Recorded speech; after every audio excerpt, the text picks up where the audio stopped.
समय की बात है। एक सुंदर और हरे भरे जंगल में एक चंचल बंदर रहता था। उसका नाम चिंटू था। चिंटू को पेड़ों पर छलांग लगाना और नदी के किनारे अपने दोस्तों के साथ खेलना बेहद पसंद था। एक दिन जब वह नदी के किनारे अपनी छलांग लगाने की कला दिखाने में व्यस्त था, उसकी नज़र एक मगरमच्छ पर पड़ी जो नदी के एक कोने में उदासी से बैठा हुआ था। मगरमच्छ का नाम गप्पू था। गप्पू नदी में अपने अकेलेपन को महसूस कर रहा था क्योंकि उसके पास कोई दोस्त नहीं था। सभी जंगल के जानवर उससे डरते थे और उसके पास नहीं आते थे। चिंटू ने गप्पू को अकेला देखा तो उसके मन में दया आई। उसने सोचा क्यों न वह गप्पू से दोस्ती कर ले। अगले दिन चिंटू ने गप्पू के पास जाने का फैसला किया। गप्पू ने जब चिंटू को अपनी ओर आते देखा तो वह बहुत खुश हुआ। चिंटू ने अपना परिचय दिया।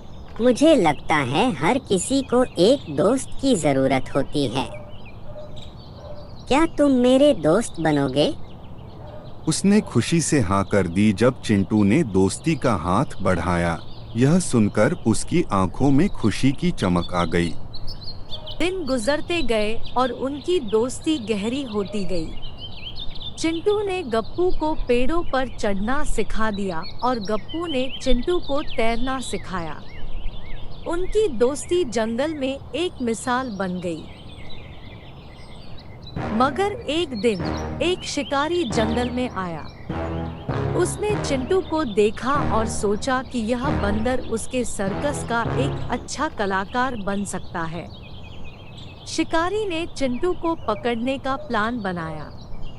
गप्पू को जब इस बात का पता चला तो उसने चिंटू को आगाह किया और एक योजना बनाई। गप्पू के पास एक योजना थी।